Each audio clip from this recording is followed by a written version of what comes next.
अस्सलाम वालेकुम and a very warm welcome. आप देख रहे हैं आज पाकिस्तान। मैं हूं Sidra Iqbal. First of all be in touch with me, not just on the show, लेकिन इसके अलावा आप फेसबुक पे, ट्विटर पे और इंस्टाग्राम पे हमसे कनेक्टेड रह सकते हैं। जो सब्जेक्ट्स हम उठाते हैं वो आप उस पर बात कर सकते हैं। अपने कॉमेंट्स और फीडबैक मुझे ज़रूर भेजें। Thank you very much. हमारे प्रोग्राम में से कुछ ख़ास मौज़ूआत को मैंने देखा है कि पाकिस्तान में फेसबुक के बहुत सारे पेजेस पर वो वायरल हुआ है। कुछ लोगों की उस पर मुख्तलिफ राय आ रही थी हमारे पास। लोगों ने कहा कि जी ऐसा कोई भी इशू उठाना, इन पर्टिकुलर हमने यहाँ पे बात की थी जो मैट्रिक के इम्तहानात में जो हालात थे, जो तैयारियाँ थी, जो इन्विजिलेशन थी स्टूडेंट्स के लिए, वो नाकाफ़ी सूरत हाल थी। यानी ऐसी सिचुएशन नहीं थी जिसमें एक स्टूडेंट फ्री माइंड के साथ अपना पेपर अटैम्प्ट कर सके। जब हमने उसको हाईलाइट किया तो लोगों ने कहा आप एक कोई ख़ास केस को लेके पूरे सिस्टम को आप बुरा नहीं कह सकते, लेकिन सवाल ये पैदा होता है कि जब education is a provincial subject, हम उसके ऊपर इतना एम्फसाइज़ करते हैं। हर साल मैट्रिक के स्टूडेंट्स कराची में ही अगर बात की जाए 3.5 लाख बच्चे प्राइवेट में ये अटैम्प्ट करते हैं, तो उनके लिए तैयारी भी फिर उसी हिसाब से होनी चाहिए। और अगर हम निशानदेही करते हैं तो इसका मतलब सिस्टम को बुरा भला कहना नहीं, बल्कि तनकीद बराए तामीर करना है ताकि इन सिचुएशंस को बेहतर किया जा सके, स्टूडेंट्स के लिए ख़ास तौर पे हालात को बेहतर बनाया जा सके। अच्छा जी, जिनका इंटरेस्ट फिज़िक्स में है वो कल से एक ख़बर देख रहे होंगे जिस पर हम बात करना चाहते हैं आज। आई होप के the material around it is ready. लेकिन जी वेंसडे को पूरी दुनिया ने देखी पहली दफ़ा एक ज़बरदस्त ब्लैक होल की तस्वीर। तो ये एक ऐसा इवेंट होता है जिसको मेरे ख्याल में मार्क करना बहुत ज़रूरी था। पूरी दुनिया ने कहा कि ये इम्पॉसिबल था पहले तो इसका कोई इमेज लेना। अभी तक लोगों को लगता था कि शायद ब्लैक होल सिर्फ एक थ्योरी है, लेकिन ये हकीकत साबित हुई। आपकी और मेरी ज़िंदगी में भी अक्सर ये होता है कि हम इंफॉर्मेशन या कम्युनिकेशन एक तरफ दे रहे होते हैं और ब्लैक होल हम कहते हैं ना, जिसको इंसानी रूप में जो ब्लैक होल्स होते हैं उनकी तरफ से कोई जवाब नहीं आ रहा होता, और वो अक्सर कहते हैं जी हम काम में बिजी थे, बैलेंस ख़त्म हो गया था, किसी ऐसी जगह थे जहाँ नेटवर्क नहीं थे। तो ये बेहतरीन मिसाल है जी ब्लैक होल की। इस इमेज के बारे में अगर इमेज मेरी टीम दिखा सके स्क्रीन पर तो दैट वुड बी ग्रेट।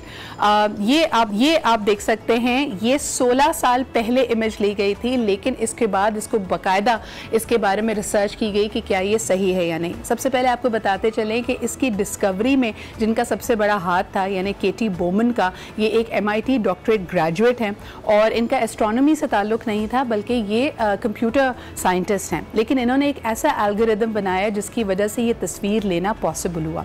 ये तस्वीर ली गई जी इवेंट होराइजन टेलीस्कोप से आज से 16 साल पहले, और फिर इसमें यानी हमने बल्कि 2017 में ली गई, सॉरी तस्वीर 2017 में ली गई, लेकिन 16 साल से इस एरिया को जो साइंटिस्ट थे इसके ऊपर रिसर्च कर रहे थे, एक पैटर्न देख रहे थे। वहाँ पे जो मुख्तलिफ स्टार्स हैं वो एक ख़ास तरीके से गर्दिश कर रहे हैं, जिसकी वजह से ये अंदाज़ा होता था कि उसके करीब कोई ब्लैक होल मौजूद है।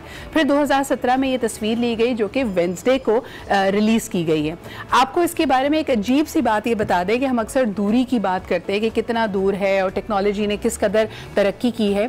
ये ब्लैक होल ज़मीन से 55 मिलियन लाइट ईयर्स दूर है। यानी लाइट ईयर का जिस तरह सब लोगों को अंदाज़ा होता है कि लाइट की स्पीड को हम बैरोमीटर के तौर पे लेते हैं कि लाइट कितनी तेज़ी से एक जगह से दूसरी जगह जाती है, तो एक लाइट ईयर से मुराद होती है कि जितनी अरसे में जितना फासला रोशनी एक साल में कवर करे उसको हम लाइट ईयर कहते हैं। तो जब हम कह रहे हैं कि 55 मिलियन यानी 5.5 करोड़ लाइट ईयर्स दूर है ये ब्लैक होल दुनिया से जिसकी तस्वीर ली गई है, और आप इससे अंदाज़ा लगा सकते हैं कि साइंस एंड टेक्नोलॉजी ने कितनी तरक्की की है, कितनी वसतों को स्पेस की हम एक्सप्लोर करना चाह रहे हैं। That is why it is such a big discovery, और हम चाहते थे कि आज प्रोग्राम की शुरुआत अब इसी से करें। अच्छा जी, 55 मिलियन लाइट ईयर्स दूर तो हमने देख लिया। अब ज़रा अपने करीब आ जाते हैं। करीब की अगर सूरत हाल देखें जी, आस पड़ोस में भी इलेक्शन है, ख़ास तौर में भारत में।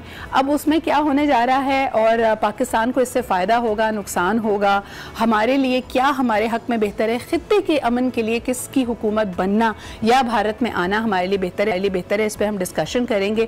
और ख़ुसूसी तौर पे इसलिए भी क्योंकि वज़ीर आज़म इमरान खान साहब का जो बयान सामने आया, उन्होंने कहा कि जी मोदी सरकार पिछले 4 साल में बहुत पावरफुल रही है, और जो लास्ट इनके अभी टर्म के 2-3 महीनों में जो डेवलपमेंट्स रही हैं, जो इंडिया और पाकिस्तान के हालात में कशीदगी आई है, उसके बाद पाकिस्तान के हक में और इस मज़ाकरात के हक में ये बेहतर बेहतर है कि मोदी सरकार ही वापस आए, ताकि एक कंटिन्यूटी हमें नजर आए, एक क्वांटम जो बिल्ड हुआ है उसी को हम लेके आगे चले, एक मुंबई सामने है।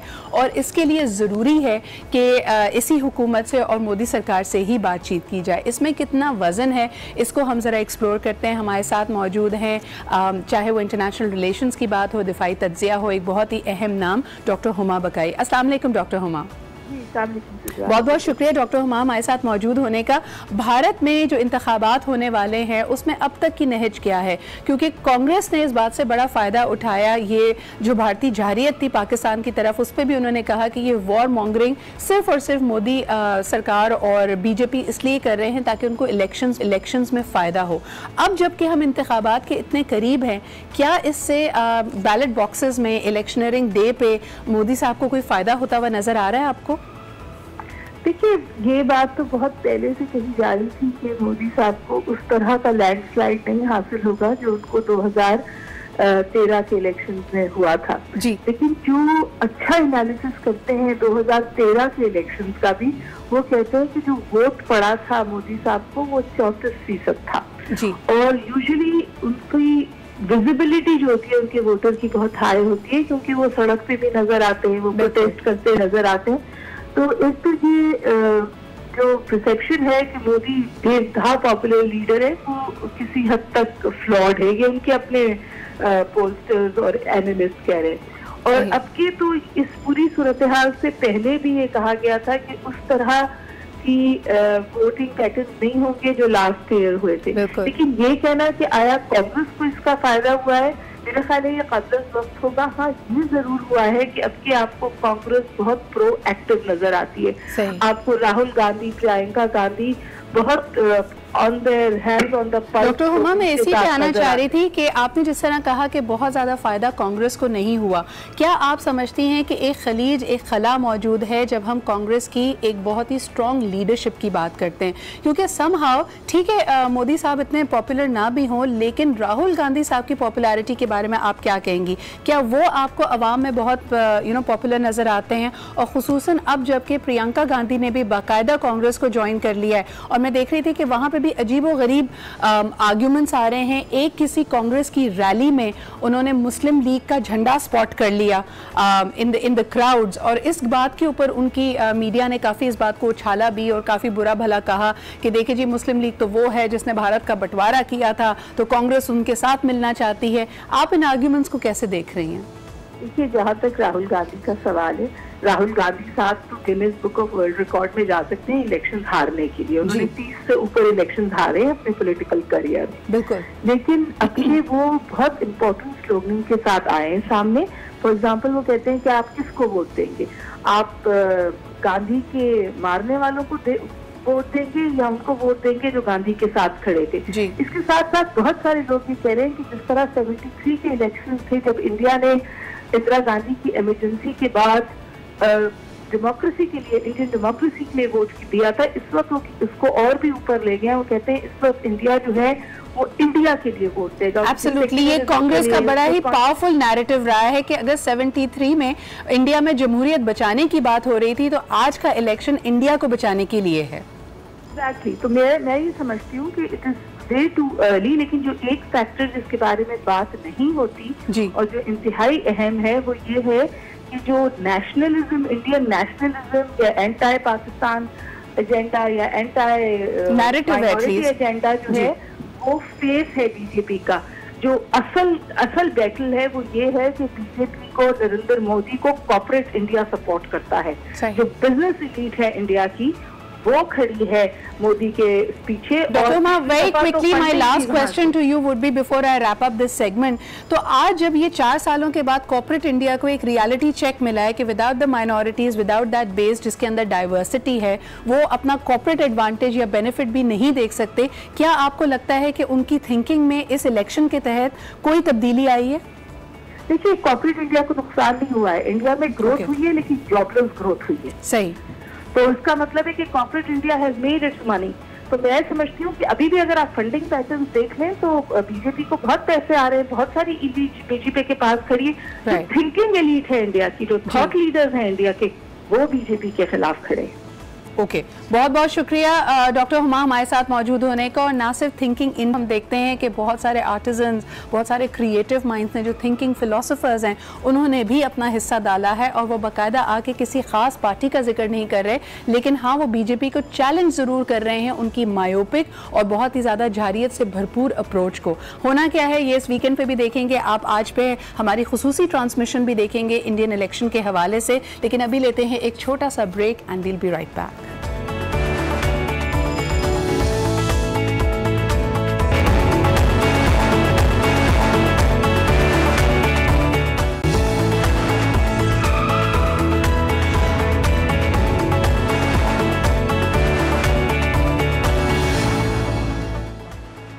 And welcome back. आप देख रहे हैं आज पाकिस्तान और अब एक बहुत ही इम्पॉर्टेंट हेल्थ रिलेटेड इशू। वैसे तो हम अक्सर जब नेगेटिव न्यूज़ देख रहे होते हैं तो लोगों ने कहा भाई इसकी वजह से हमारा स्ट्रेस लेवल बढ़ रहा है, लेकिन अगर हेल्थ कंडीशंस की बात की जाए, प्रोलॉन्ग स्ट्रेस और इसी तरह की सिचुएशन में रहना जहां आपका जो लाइफस्टाइल है, जो हेल्थ स्टैंडर्ड्स हैं वो भी आप ख़राब करते चले जा रहे हैं, एक्सरसाइज नहीं कर रहे, हाई कोलेस्ट्रॉल हो, इसकी वजह से पाकिस्तान भर और पूरी दुनिया में भी अमराज़ क़ल्ब में बहुत ज़्यादा इजाफा हो रहा है। यानी हम कहें मुख्तलिफ किस्म की हार्ट कंडीशंस होती हैं। लोग अपने दिल के साथ वैसे भी बड़े बड़े खेल खेलते हैं, लेकिन मोस्ट इम्पॉर्टेंटली आपकी लाइफस्टाइल की वजह से आपकी क्वालिटी ऑफ लाइफ को आप इम्पैक्ट करते हैं जब आप अपने दिल का ध्यान नहीं रखते। अक्सर जब आप डॉक्टर्स के पास ऐसी सिचुएशंस लेके पहुंचते हैं आपको पता चलता है कि बहुत ज़्यादा लेट हो चुका है, दिल की जो अक्सर करीब शरियाने हैं वो बंद हैं, आपको इमरजेंसी में कोई डिसीजंस लेने पड़ रहे हैं कि बाईपास करना है, ओपन हार्ट सर्जरी करनी है या फौरी तौर पे स्टेंट्स डालिए, और कभी कभार सिचुएशंस इन प्रोसीजर्स से भी आगे चली जाती है। तो सवाल ये पैदा होता है कि हम किस तरह अपने लाइफस्टाइल में तब्दीली ला सकते हैं ताकि हम अपने दिल का ख्याल रख सकें। जब भी किसी चीज़ की अहमियत का हमें एहसास दिलाना होता है तो ये कहा जाता है ये बिल्कुल इस बात का हार्ट है, ये इसका दिल है। सो दिल का जो फंक्शन है वो बहुत ही इंपॉर्टेंट होता है, उसका ख्याल रखना हमारी जिम्मेदारी है। आज हमारे पास टब्बा सेंटर से मौजूद हैं लैला हुसैन और ट्रेवर थॉमस, आप दोनों पैरामेडिक स्टाफ हैं। थोड़ी देर में हम स्पेशलिस्ट से भी बात करेंगे, लेकिन सबसे पहले जो केयर फैक्टर है कि क्या चीज़ें हम प्रिवेंशन के लिए यूज़ कर सकते हैं, और सबसे बढ़कर ये कि आजकल ये एक हकीकत है कि हर घर में कोई ऐसा शख्स मौजूद है जिसके वो जो हार्ट पेशेंट है, जो किसी न किसी दिल के आर्जे में मुब्तला है, तो उसका ख्याल रखना कितना ज़रूरी है और उसके लिए जो इंपॉर्टेंट टिप्स हैं वो हम आपके सामने रखेंगे। So first of all Trevor and Laila, welcome to the show, thank you so much for making time. Laila, आपका माशाल्लाह 12-13 साल का एक्सपीरियंस है इस फील्ड में as a paramedic for specifically cardiac issues. तो आप मुझे बताइएगा कि आपने क्या ट्रेंड्स आप नोट कर रही हैं? ख़वातीन आपको ज़्यादा अमराज़ क़ल्ब में मुब्तला नज़र आती हैं, या आपको दिख रहा है कि यंगर एज में, यानी पहले हम सुनते थे कि कोई 50-60 साल की उम्र का हुआ तब दिल का कोई आर्जा हो रहा है, लेकिन अब बहुत यंग लोगों में ये प्रॉब्लम्स डेवलप हो रही हैं, इसकी आप क्या वजह देखती हैं? ओके, सो यंग पीपल में सबसे ज़्यादा जो इम्पोर्टेंट आजकल जो चीज़ हो गई है ना, वी हैव डाइट का जो पैटर्न है वो बहुत ज़्यादा चेंज हो रहा है। okay. हमारे यहाँ पर यूजुअली जो है ना वो घर के खाने बनाना इन सब का रुझान हुआ करता था, लेकिन अब हम लोग जब कॉलेज या यूनिवर्सिटी गोइंग स्टूडेंट्स को देखते हैं ज़्यादा चीज़ें उनको जो ना वो हैंडी चीज़ें चाहिए, बर्गर खा रहे हैं जिसमें चीज़ भी है, जिसमें हाई अमाउंट ऑफ फैट्स हैं, कोलेस्ट्रॉल हैं। तो ये जो डाइट है basically this is the most important contributing factor, जिसकी वजह से जो हार्ट डिजीजेज हैं उनका इंसिडेंस बहुत इंक्रीज हो रहा है। सही। दूसरा ये है कि पहले हमारे जो बड़े बूढ़े बताते हैं कि काफ़ी अच्छे हेल्दी पैटर्न्स हुआ करते थे, रात को जल्दी सो जाते हैं, सुबह जल्दी उठते हैं, एक्सरसाइज करते हैं, नमाज पढ़ने गए। अब हमारे पास क्या है कि एक्सरसाइजेस काफ़ी ज़्यादा है। Exactly, everybody likes to have mobile, और मोबाइल है हाथ में, हम कोई हैंडी चीज़ पकड़ी हुई है, खा रहे हैं। तो diet and exercise the most important factor जिसकी वजह से हार्ट डिजीजेज इंक्रीज होती है। बेसिक चीज़ों की तरफ भी जाएं तो सुबह फजर के वक्त आप देखते थे कुछ अंकल्स वॉक करते हुए मस्जिद में जा रहे हैं, शाम के वक्त अगर आपकी कोई हाउसिंग सोसाइटी है या फिर अपार्टमेंट्स है उसके कंपाउंड में खवातीन वॉक कर रही होती थी। ये वो सब चीज़ें जो अब ऐसा ऐसा ख़त्म होती जा रही है, क्योंकि टेक्नोलॉजी का बेसिकली है, हमारे पास टैबलेट्स हैं, हाथ पे मोबाइल्स हैं, तो एवरीबडी लाइक्स के भाई उसी से कनेक्टेड होते हैं, लेकिन हम अपना ध्यान नहीं है। जब आप यंग होते हैं ट्रेवर, अगर आपके इर्द गिर्द देखें आप, यंग लोगों को इतना फ़र्क नहीं पड़ रहा होता, वो बर्गर्स खा रहे हैं ये सोच के नहीं खा रहे कि उनकी सेहत पे क्या इम्पैक्ट कर रहा है। असर आप कौन सी एज से देखना शुरू करते हो? यानी ये तो आपका पैटर्न रहा टीनेज में, फिर उसके बाद 20s भी आपने ऐसे ही गुजार लिया, 30s में आपको आहिस्ता आहिस्ता फिजिकल चेंज नजर आना शुरू हुआ कि लोगों की टोन निकल रही है, वेट पुट ऑन कर लिया है, फिर फाइनली दिल तक बात कैसे पहुंचती है? इशू प्रॉब्लम ये है कि अगर हम देखें जैसे आप कह रहे हैं कि यंगस्टर्स में नहीं है, ओल्ड एज में ज़्यादा आपको देखा जा रहा है। हाँ, लेकिन इसमें ये चीज़ होती है कि बेसिकली आपकी इनर कंडीशन क्या है, अच्छा, बेसिकली आपकी लाइफस्टाइल पीछे से कैसे चल रही है, और जेनेटिक्स भी इसमें असर बिल्कुल करती इसमें है। क्योंकि कुछ बात को ऐसी होती है कि हमारी फैमिली हिस्ट्रीज होती हैं। फॉर एग्जाम्पल पेरेंट्स को अगर हुआ है तो बच्चे ज़्यादा रिस्क पर है कि उनको भी हो सकता है।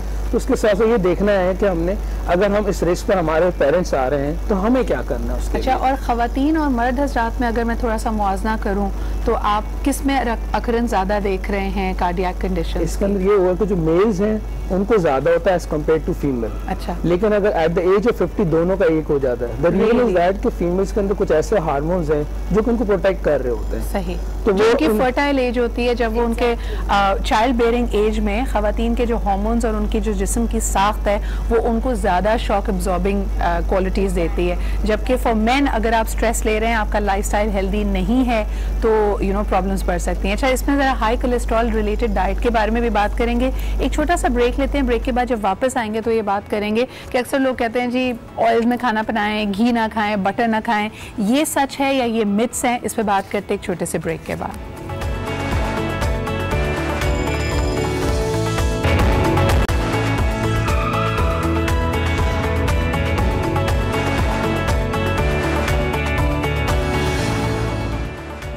And welcome back. जी, दिल है तो ज़िंदगी है, ये हम बार बार कहते हैं और ख़ास तौर पे इसके बारे में आगे ही बहुत इंपॉर्टेंट है। हम अपने लाइफस्टाइल्स को मॉडिफाई भी करते हैं लेकिन इसको कंसिस्टेंटली करना बहुत इंपॉर्टेंट है। अभी तक की गुफ्तगू में हमने कहा कि हमारे लाइफस्टाइल्स क्योंकि सेडेंट्री होते जा रहे हैं, हम जंक फूड ज़्यादा खाने लगे हैं, एक्सरसाइज करना हमारे लिए वैसे हम समझते हैं कि मुज़र सेहत है तो हम करते नहीं हैं।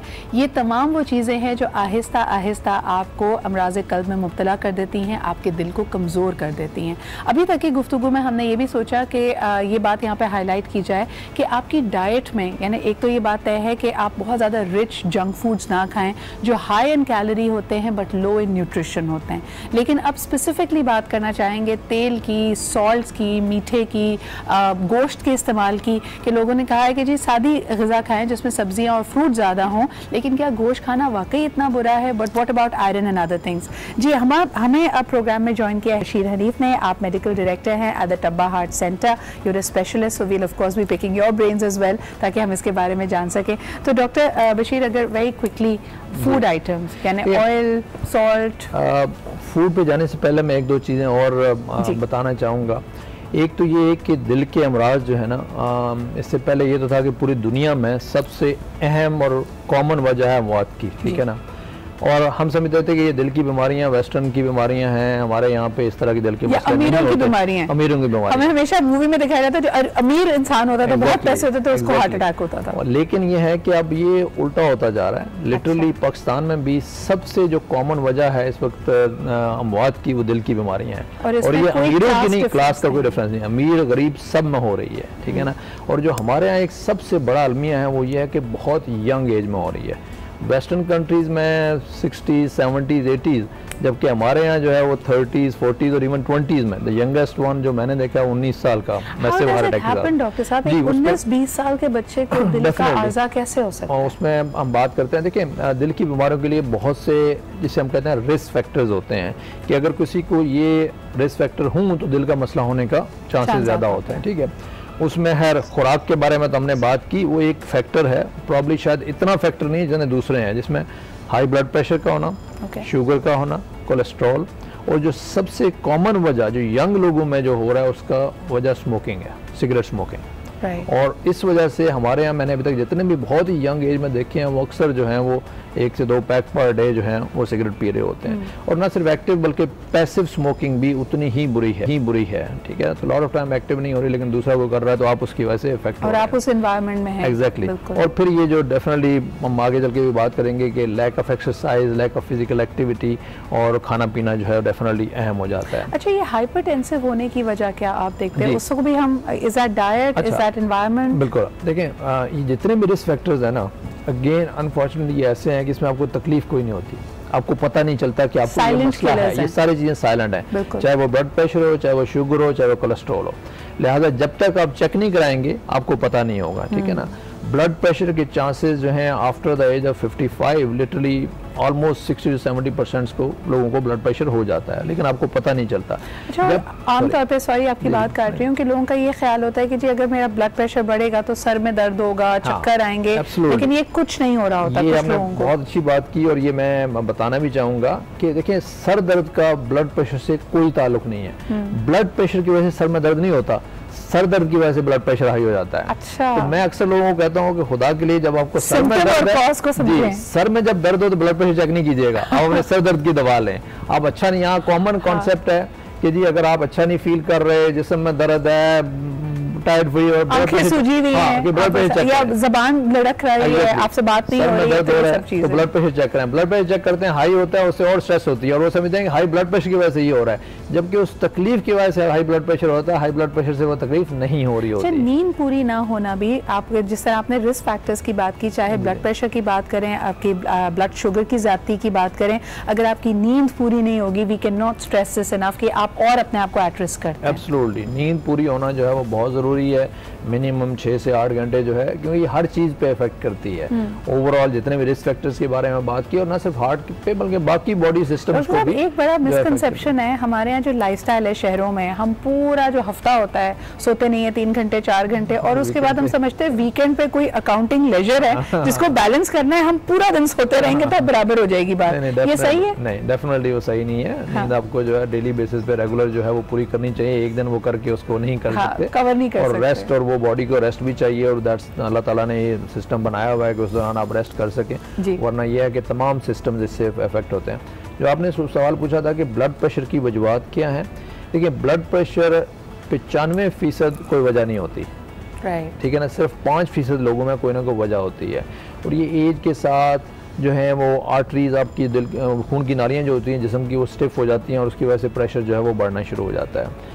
अच्छा, ब्लड प्रेशर और हार्ट का एज सच डायरेक्ट रिलेशनशिप नहीं है, मतलब हार्ट की तकलीफ वजह से ब्लड प्रेशर नहीं बढ़ेगा, लेकिन ब्लड प्रेशर अगर आपका काफी अरसे तक बढ़ा रहेगा तो उसकी वजह से दिल की तकलीफ होने के चांसेस बढ़ जाएंगे। वेरी क्विकली, अभी तक हमने सब लोगों को कहा कि आप हाई रिस्क पे चले जाते हैं जब आपका लाइफस्टाइल बुरा होता है। कुछ लोग जी वो जैसे गाड़ी का हम यू टर्न लेते हैं ना, उस तरह अपनी जिंदगी का यू टर्न लेने की कोशिश करते हैं, और अचानक से कोई 42 दिन का वर्कशॉप करने की कोशिश करते हैं जिसमें उनको हाई स्ट्रेन एक्टिविटी करा रहे हैं, जिम में जाके 2-2 किलोमीटर ट्रेडमिल पे भाग रहे हैं। ये कितना अच्छा या बुरा है? एब्सोल्युटली, इसका कोई फायदा नहीं है। मतलब इन टर्म्स ऑफ, ठीक है अगर आप वेट लॉस के लिए अक्सर लोग करते हैं हाई इंटेंसिटी जाके, but the impact on the heart, देखिए हार्ट पे उस दौरान जो अगर किसी को खुदा न खास्ता हार्ट का मसला है और बगैर चेक किए हुए या लेटर एज में 40s में 50s में ऑल ऑफ ए सडन आप हाई इंटेंसिटी एक्सरसाइज पे चले जाते हैं तो वो आपके हार्ट के लिए नुकसानदेह हो सकता है। लेकिन यह है कि हार्ट के लिए अगर आपने करनी है तो रेगुलर बेसिस पे कंसिस्टेंट होनी चाहिए।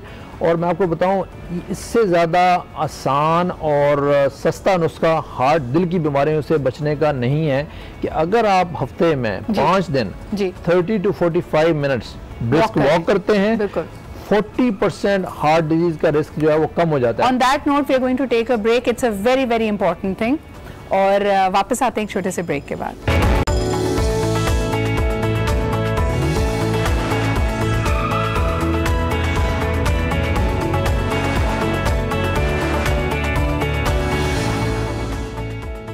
Welcome back after the break. आप देख रहे हैं आज पाकिस्तान, और आज हमारे पास मौजूद हैं टप्पा हार्ट इंस्टीट्यूट से बहुत ही क्वालिफाइड टीम, और हम बात कर रहे हैं अभी तक अमराज कल्ब के हवाले से। Of course doctor Bashir Hanif break पे जाने से पहले आपसे बात कर रहे थे कि अगर हम प्रिवेंशन की तो बात करते ही हैं, लेकिन अगर आपको फील हो रहा है कि आपके लाइफस्टाइल में ऐसे रिस्क फैक्टर्स मौजूद हैं या आपकी फैमिली में आपको ऐसे रिस्क फैक्टर्स मौजूद हैं जिसकी वजह से probably your heart is at risk, तो सिंपलेस्ट चीज़ जो आप अपने लिए कर सकते हैं वो ये कि हफ्ते में 4 से 5 दिन आप ज़रूर वॉक करें। That is for 30 to 40 minutes of brisk walking, and he says कि 40% of your heart issues can be dissolve by that. तो ये तो बड़ी सिंपल सी टिप है डॉक्टर हनीफ, लेकिन फिर भी सिंपल चीज़ है। मतलब कोई ऐसी दवाई और कोई ऐसा इलाज नहीं है जो इतना प्रिवेंशन कर सके और फ्री ऑफ चार्ज।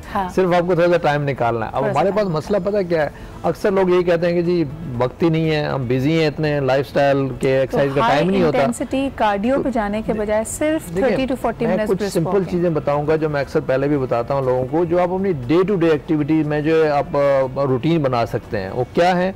मिसाल के तौर पर अगर आप ऑफिस जाते हैं तो गाड़ी में जाते हैं, गाड़ी थोड़ी दूर पार्क कर लें, वहाँ से वॉक करके चले जाएं। बस पे जाते हैं, एक स्टॉप पीछे उतर जाएं या अगले स्टॉप से जाके बैठ जाएं, वो थोड़ी सी वॉक। लंच ब्रेक में जो है आपके पास अगर थोड़ा सा टाइम होता है तो ऑफिस में ही चक्कर लगा लें। और एक जो बहुत अच्छी एक्सरसाइज है जो लोग नहीं रियलाइज़ करते वो है स्टेयर्स, सीढ़ियाँ जो है।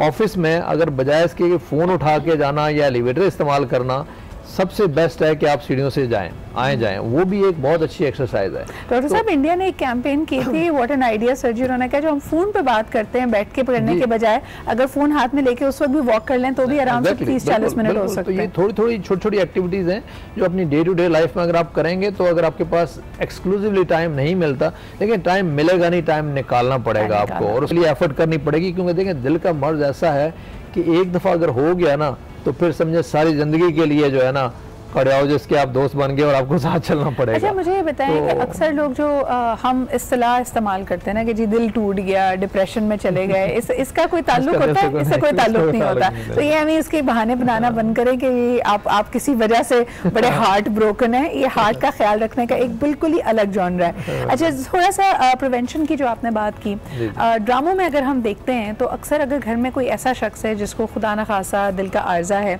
तो हमने तो उसकी केयर में लैला हम 2-3 ही चीज़ें उसको कह रहे होते हैं कि उसको कोई सदमे वाली बात अचानक ना बता देना, कोई खुशी वाली बात ना बता देना। इसके अलावा how can we care for a person जो आपके घर में मौजूद है और उसको कोई दिल का आर्जा है? जैसे सर ने बताया कि exercise is very important, diet is very important. After the procedure, अब एक पेशेंट का प्रोसीजर हो गया है, फॉर एग्जाम्पल एंजियोग्राफी, एंजियोप्लास्टी हुई थी या उनकी सर्जरी हुई थी, घर पर चले गए हैं, तो एक तो ये कि घर में अक्सर क्या होता है कि हम उनको उबला हुआ खाना दे रहे हैं, बाकी सब लोग अलग खाना खा रहे हैं, वो अलग खाना खा रहे हैं, तो ऐसा कुछ नहीं होता। एग्जैक्टली, तो ऐसा कुछ नहीं होता है। लेकिन हमको अगेन कोलेस्ट्रॉल लेवल जो है वो डाइट में कम होना चाहिए, फैट्स कम, ऑयल घी का इस्तेमाल बहुत कम करने से, हम मक्खन मलाई ये यूजुअली हमारी डाइट का पार्ट होता है, लोग नाश्ते में खा रहे होते हैं, तो इन सब चीज़ों को रिस्ट्रिक्ट करना है। व्हाट अबाउट गोश्त का इस्तेमाल बिल्कुल खत्म कर दें? ऐसे बिल्कुल खत्म तो नहीं करना होता, बिकॉज गोश्त में भी बहुत सारे विटामिन हैं जो कि हमें किसी और डाइट के पोर्शन से नहीं मिल रहे होते हैं। तो इट इज़ वेरी इंपॉर्टेंट कि हम बीफ या मटन का इस्तेमाल करें,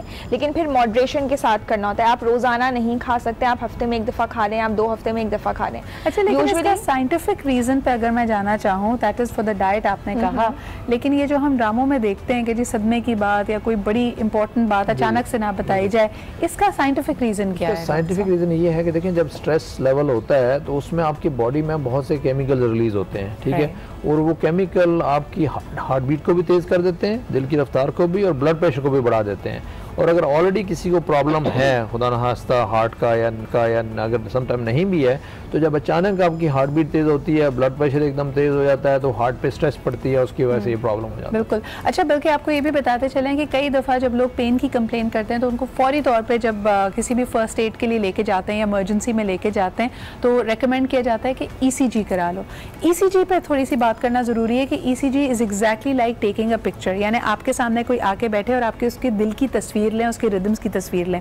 हो सकता है वो उस वक्त बिल्कुल नॉर्मल नजर आए और लोग इसको समझते हैं कि जी मुझे क्लीन चिट मिल गई, मेरे दिल को कोई तकलीफ नहीं थी, मुझे कुछ भी नहीं हुआ है, कोई एंजाइना अटैक नहीं पड़ा है, कुछ नहीं हुआ।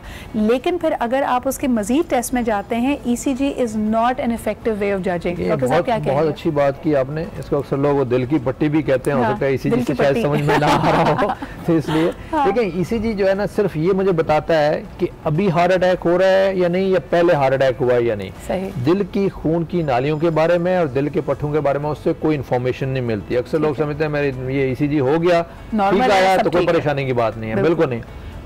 किसी को भी दिल की खून की शरीयानों में 90% तक ब्लॉकेज हो सकती है, और अगर वो रेस्ट पे हैं, बैठे हुए हैं, कोई काम नहीं कर रहे, ECG नॉर्मल आएगा, तकलीफ भी कोई नहीं होगी, क्योंकि अल्लाह ताला ने ऐसा मैकेनिज्म बनाया हुआ है कि वो 10% जो ब्लड आपके दिल को मिल रहा है वो रेस्ट के लिए काफी है। लेकिन जब अपने आप को एक्सर्ट करते हैं तो फिर आपको ज्यादा ब्लड चाहिए होता है, फिर आपको तकलीफ होती है।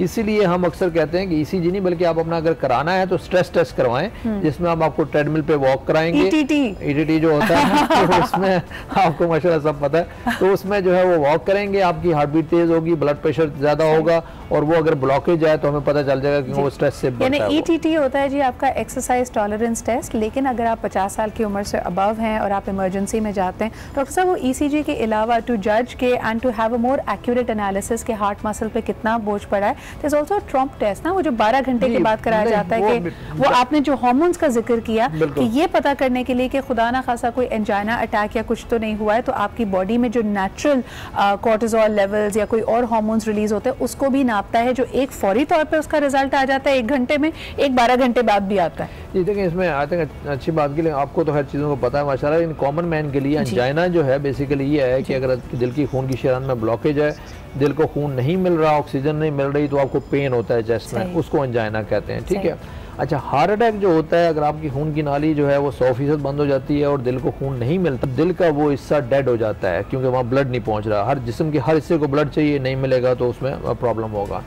तो मेन चीज़ होती है एंजाइना, तो ब्लड टेस्ट से आपको नहीं पता चलता, एंजाइना तो हिस्ट्री से पता चलता है, पेशेंट के सिम्टम्स से और ईटीडी से पता चलेगा। लेकिन जो हार्ट अटैक है ये इंपॉर्टेंट होता है कि अगर पेन हुआ है किसी को तो खुदा न खास्ता हार्ट अटैक तो नहीं हुआ, तो उसके लिए ये ब्लड टेस्ट होता है जिसको ये ट्रोपोनिन आई के नाम से कहते हैं।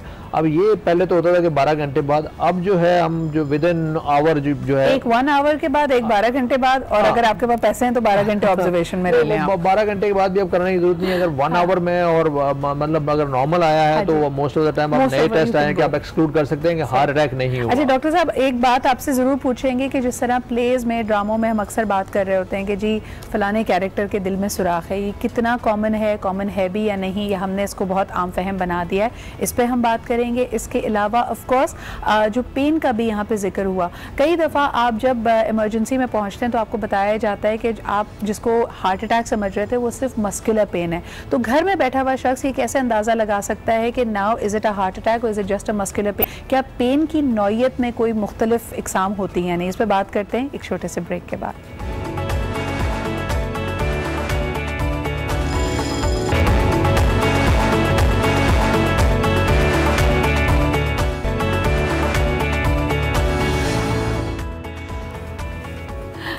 And welcome back. आप देख रहे हैं जी आज पाकिस्तान, और बड़ी मैं इंटरेस्टिंग एक आर्टिकल पढ़ रही थी ऑनलाइन, और लोगों ने कहा कि जो आपका हार्ट होता है, वैसे तो scientifically there is no proof, but there is a theory कि सेलुलर मेमोरी की एक थेरी होती है, और आपके दिल में भी आपकी बहुत सारी यादें, बहुत सारी मेमोरी स्टोर होती हैं। ऐसे बहुत सारे वाक़यात लोगों ने तब कोट किए जब उनको एक हार्ट ट्रांसप्लांट मिला, और उनके जहनों में ऐसी यादें आईं, ऐसी याददाश्तें आईं जो शायद उनकी ज़िंदगी से डायरेक्टली रिलेटेड नहीं थी। लेकिन जी यहाँ पर हम बात कर रहे थे specifically about the various kinds of pains, ख़ास तौर पे अगर अचानक कोई घर में अकेला बैठा हुआ है या फैमिली के साथ भी है और वो फील करता है कि उसको कार्डियक अरेस्ट हो रहा है। सबसे पहले तो डॉक्टर साहब से ही जानना चाहेंगे कि what is that kind of pain जब आपको ये एहसास होना चाहिए और आपको ये फौरी तौर पर इस तरह एक्शन लेना चाहिए कि as if it's a cardiac event.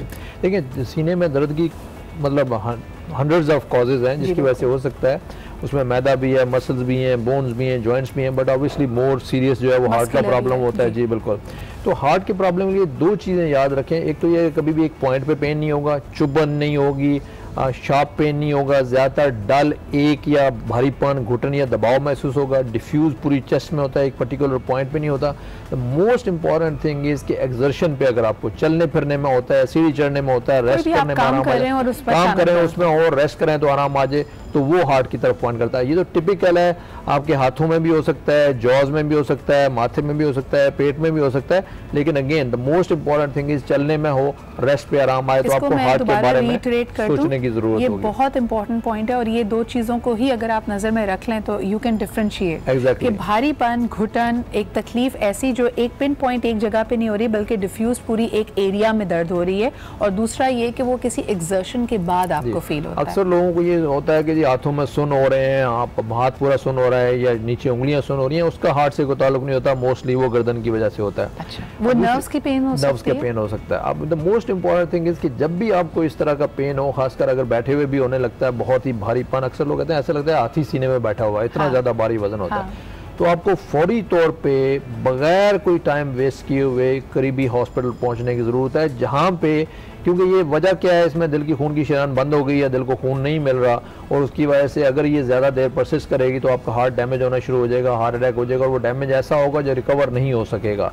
तो जितनी जल्दी हो सके वो दिल की खून की शरीयान खोलने की ज़रूरत है, और इसमें time is muscle, every second counts. जितना आप डिले करते जाएंगे उतना ये मसला जो है वो बढ़ता जाएगा। इसीलिए हम जो है ये टाइम मॉनिटर करते हैं कि पेन शुरू होने से लेके आर्टरी खोलने तक कितना टाइम लगा है। लेकिन डॉक्टर साहब, घर में जब अक्सर किसी को ऐसी पेन शुरू होती है तो वही वाली बात कि हम डिले में चले जाते हैं, हम कहते हैं जी फलानी दवाई खा लो, अभी एस्पिरिन पी लो, फिर देखते हैं कितना टाइम गुजरा। तो what is that time of action? देखिए, इमीडिएटली मैं बता रहा हूँ कि हमारे पास कितने मरीज ऐसे हैं जिन्होंने इसी तरह से डिले किया और बाय द टाइम हमारे पास पहुंचे तो हार्ट मसल अब 20% काम कर रहा है, ठीक है ना। अब उसके बाद आप कुछ नहीं कर सकते, डैमेज हो गया, सारी ज़िंदगी के लिए ऐसा रहेगा और सारी ज़िंदगी के लिए मसला बना रहेगा।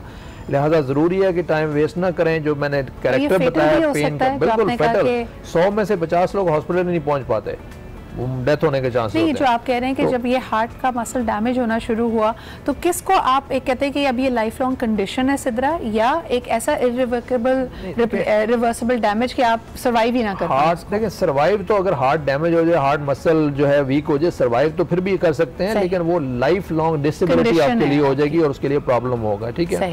अल्लाह का शुक्र है, तब्बा हार्ट इंस्टीट्यूट में हमने ये प्रोग्राम डे 1 से रखा हुआ है कि कोई भी पेशेंट आता है इमीडिएटली, डजेंट मैटर वो उस वक्त पे कर सकते हैं या नहीं कर सकते, हम फौरी तौर पर जो है उनको लेके जाते हैं।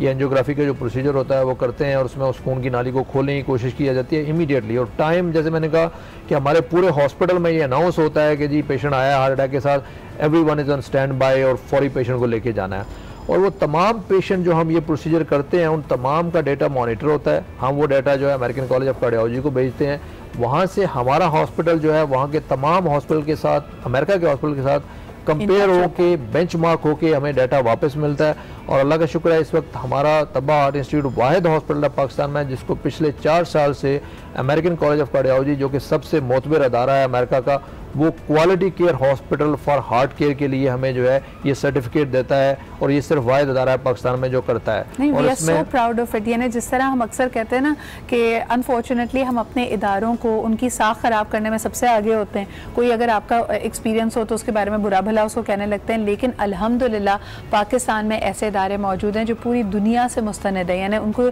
उनकी परफॉर्मेंस को, उनके काम को दुनिया सराहती है, and Tabba heart institute is of course one of them. और वहाँ पे देखें, हमारा गोल जो है ना वो पेशेंट केयर फर्स्ट है, फाइनेंशियल इश्यूज जो है वो बाद में देखे जाते हैं। खासकर हार्ट अटैक का मरीज आता है तो फिर तो ये सेकेंडरी है, उनको फौरन इलाज जो है वो प्रोवाइड करना जो है वो बहुत है। अच्छा, इसके अलावा आपको ये भी बताते चलें कि तब्बा हार्ट इंस्टीट्यूट में अगर जिस तरह ये इस बात पे इतना एम्फसाइज कर रहे हैं कि अपना दिल का ख्याल रखें, अपनी सेहत का ख्याल रखें, तो आपके लिए test are the best ways of finding out कि इस वक्त आप कहाँ खड़े हैं, कि आपका कोलेस्ट्रॉल, आपका ब्लड शुगर, आप हाइपरटेंसिव हैं या नहीं, या अभी तक आप कितना डैमेज या एट रिस्क अपने आप को ला चुके हैं। उसके लिए दे आर ब्रिलियंट पैकेजेस, आपके पास एक पूरा सेट ऑफ रिकमेंडेड टेस्ट होता है, आप जाके वो एक्सप्लोर कर सकते हैं, और वो काफ़ी डिस्काउंटेड भी हैं। तो अपनी हेल्थ को, अपनी सेहत को प्रायोरिटाइज कीजिए। Before we wind up this show, doctor साहब, any parting words you want to leave our viewers? मैं बार बार ये कहूँगा कि दिल का मर्ज बहुत यंग एज में होता है और आपको बहुत जल्दी ये चीज़ें चेक करानी चाहिए। 20 ईयर्स के बाद ये जो आपने बात की रिस्क फैक्टर्स के हवाले से, ब्लड प्रेशर, कोलेस्ट्रॉल, शुगर, ये सारी चीज़ें चेक कराएं।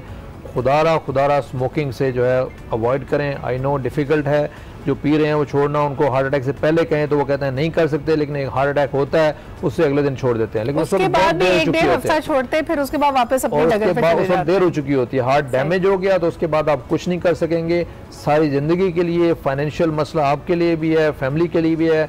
दिल का इलाज बहुत महंगा है। प्रिवेंशन जो है ना कि वो एहतियाती तदाबीर इलाज से बेहतर है, ये पहले भी था, आज भी है, और दिल से ज़्यादा किसी और जिस्म के हिस्से के लिए अप्लाई नहीं होता कि अगर आप अपना ख्याल रखेंगे तो दिल की बीमारियों से बच सकते हैं, जो कि आपके लिए सारी ज़िंदगी के लिए मसला बने। बहुत बहुत शुक्रिया डॉक्टर साहब, Laila and Trevor for being here. आप लोगों ने बहुत इंपॉर्टेंट टिप्स भी शेयर की और एक दफ़ा फिर हमारे व्यूअर्स को तनबीह किया कि अपना दिल का ख्याल रखें, अपनी सेहत का ख्याल रखें। एक छोटा सा ब्रेक लेते हैं, will be right back, keep watching आज Pakistan.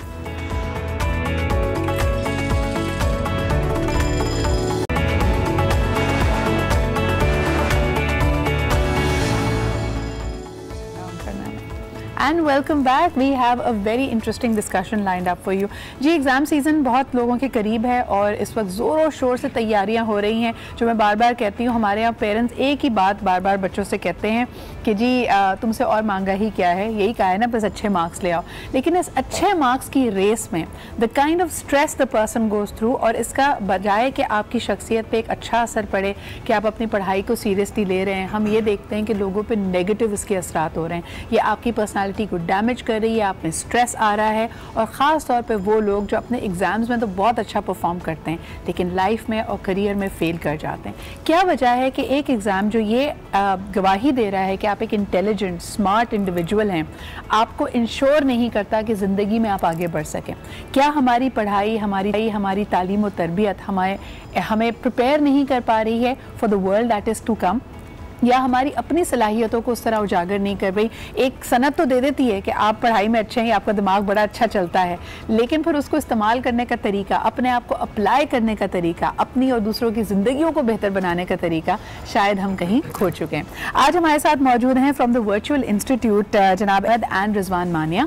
Both of them are teachers and they came up with this brilliant idea कि अच्छा जी, जो गैप है कि अगर स्टूडेंट स्ट्रेस फील करते हैं तो थ्रू द वर्चुअल इंस्टीट्यूट वो अपने अपने सब्जेक्ट्स की तैयारी कर सकते हैं। ये लोग ओ लेवल्स में, ए लेवल्स में, ACCA के मुख्तलिफ सब्जेक्ट्स में स्टूडेंट्स के लिए सपोर्ट के तौर पे मौजूद हैं। लेकिन इनसे आज मेरा सब्जेक्ट यही था कि इनसे पूछूं कि why is it that the students are feeling so stressed, और सेकेंडली ये कि ये जो भेड़ चाल है, ये जो रेस लगी हुई है सब ने A's and A stars and A+ लेने की, इसका कोई फ़ायदा भी हो रहा है या नहीं? So thank you very much Rizwan साहब एंड एहसन साहब फॉर बीइंग हियर।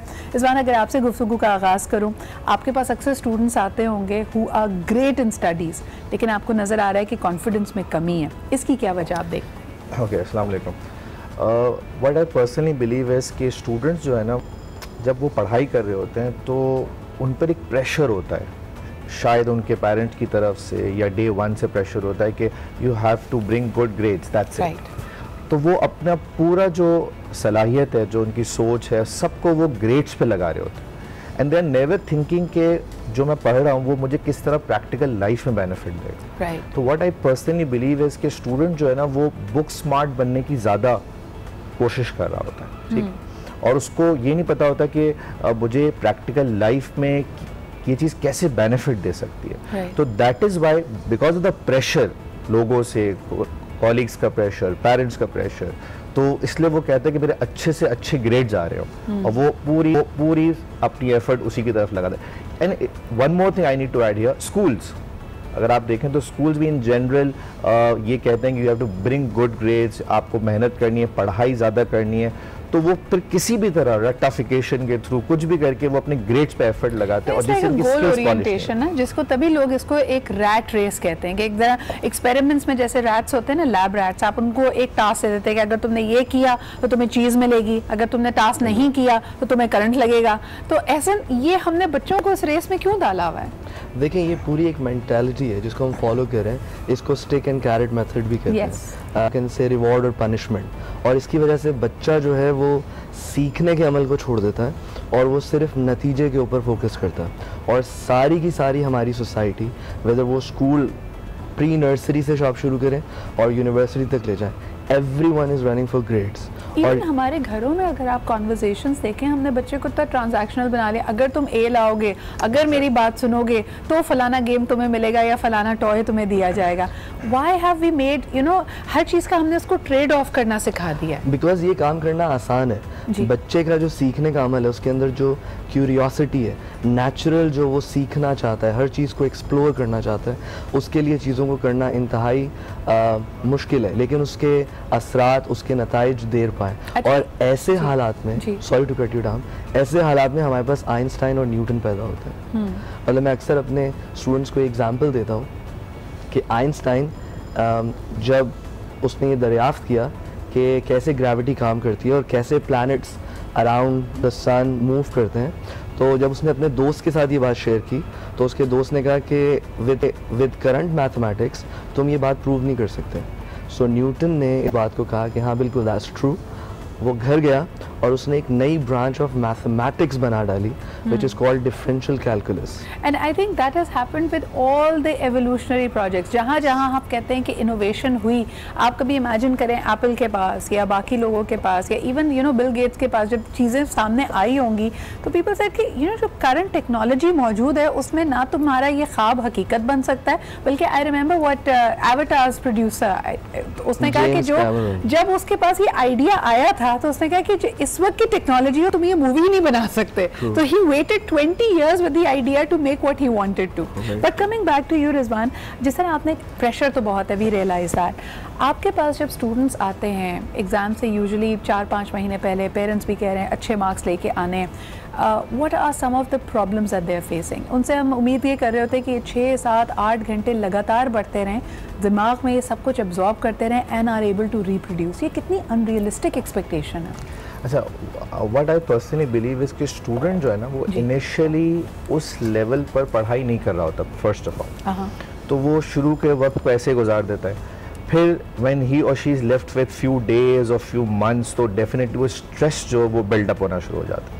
फिर वो एक प्रेशर, जैसे हमने डिस्कस किया, वो pressure to produce good grades already उसके ऊपर आ रहा है, प्रेशर कुकर में आ जाता है. एग्जैक्टली. अब वो एक तो वो प्रेशर आ रहा है, दूसरा क्योंकि उसने पहले पढ़ा नहीं है तो वो डेज भी उसके पास कम हो गए.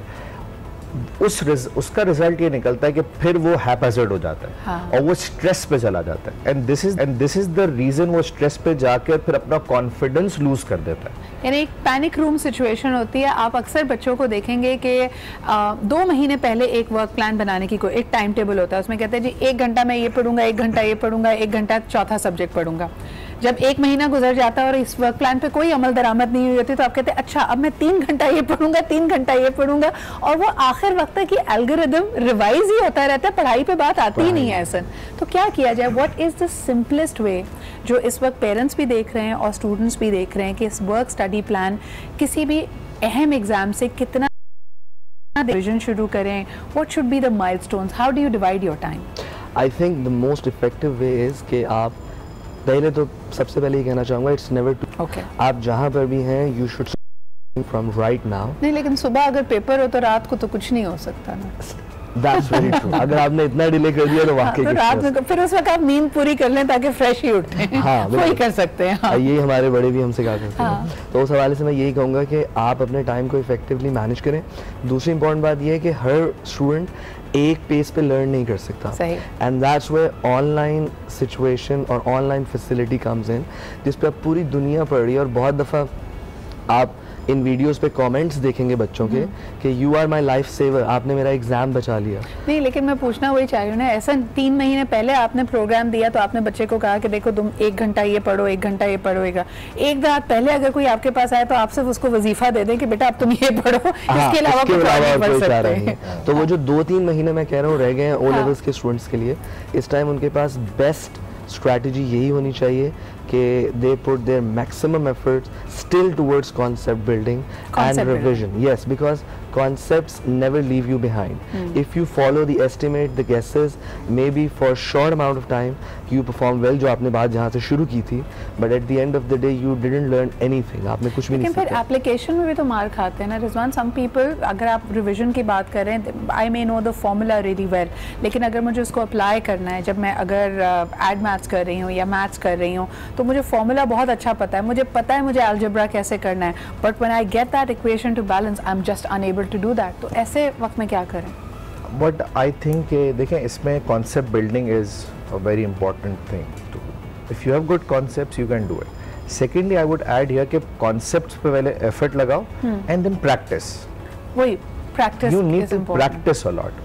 मैं बहुत सारे स्टूडेंट्स को, अपने ACC के स्टूडेंट्स को कहता हूँ कि आप क्या करो कि if your exam is of 3 hours, rather than just going in the exam and solving the paper for the first time and experiencing the entire environment, it's better कि आप घर पर वही environment 3 घंटे 3 दफ़ा पहले create कर लो and this is how you practice.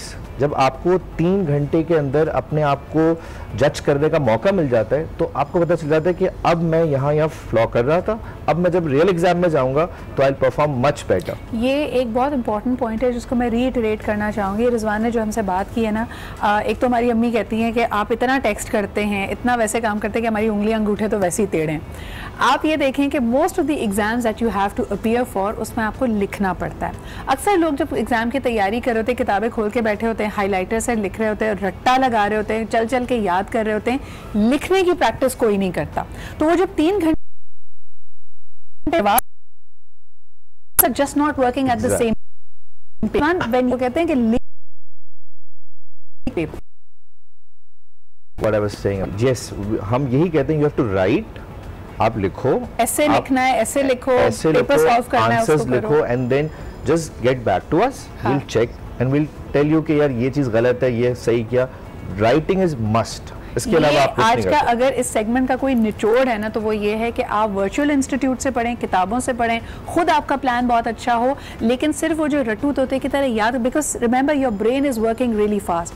अक्सर स्टूडेंट के साथ टाइम मैनेजमेंट का मसला आता है। विद इन एन एग्जाम याद सब कुछ था, लिख नहीं पाए, टाइम मैनेज नहीं कर पाए। सो मेक श्योर कि आप अपनी टाइम की प्लानिंग के लिए ज़रूर प्रैक्टिस करें। Thank you so much Ehsan and Rizwan for being here. Virtual institute का नंबर और उनका एड्रेस हमारे सामने है if you want to participate, और अगर आपको किसी खास सब्जेक्ट में किसी खास जगह पे हेल्प रिक्वायर्ड है, so please get in touch with them. इसी के साथ लेते हैं एक छोटा सा break. Will be right back. Keep watching आज पाकिस्तान।